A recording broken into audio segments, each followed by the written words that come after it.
Neville was a strange child. He didn't love anything, but he also didn't hate anything.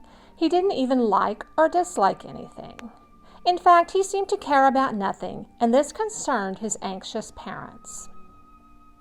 The family lived in a mansion near the sea, but Neville had no interest in the shore, seashells, gulls, the white lighthouse, stories of mermaids or sailors, or the vast and mysterious ocean. They had a huge library, but he had no interest in books about history, geography, love, war, philosophy, pottery, or poetry. They bought him a room full of toys and games, but he had no interest in model ships, tin soldiers, dolls, tops, rocking horses, teddy bears, checkers, or chess. On and on this experimentation went with food, clothing, sports, and even friends. They brought in a girl named Olive from the local village to keep him company, but he had no more interest in her than he did in lighthouses, books, or teddy bears. Olive also had no interest in him, preferring to skip around the mansion inventing stories and songs. Eventually, Neville did develop one mild dislike. He didn't like his parents' endless meddling and decided to put a stop to it. One day at breakfast, he said, "I like these eggs." His parents stared at him in shock, then shouted with joy. The chef wept to finally be appreciated by the impossible little boy who didn't like marzipan or even chocolate. Sacrilege! The more preferences Neville expressed, 20 or so should do, the more his parents rejoiced. Eventually, like ordinary parents, they paid him little mind, which was better than being bothered, he supposed. Once he was left undisturbed, Neville faced a new challenge. He wondered what to do. He slept as much as he could. He dressed slowly and ate slowly, but that still left him with hours a day to fill. He was so bored. One day he counted all his steps, but that was boring.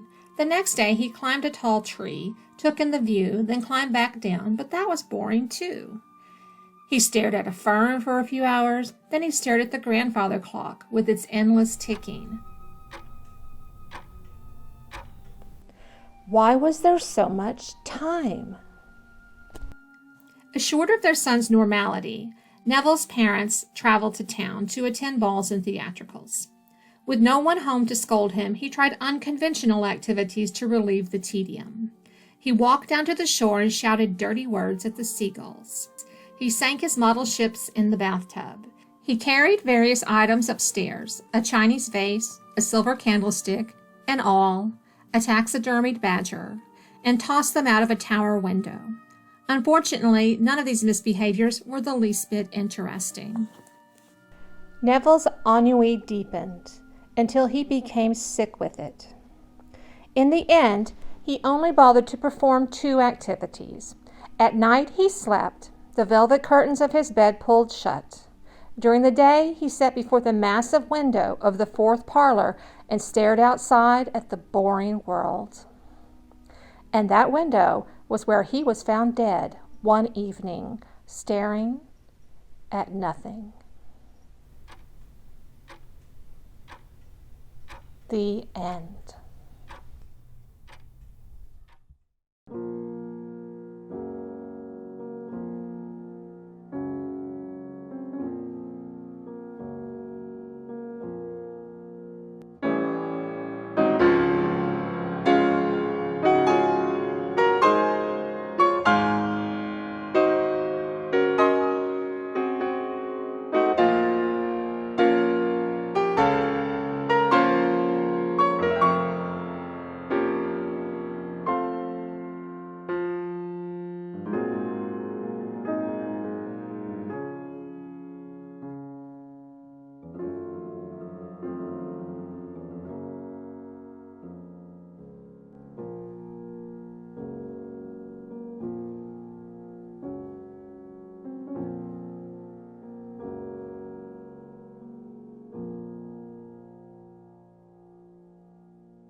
Neville, honey, I wish you could have found a passion or an interest. I really do, because staring out the window is not the way to spend your life.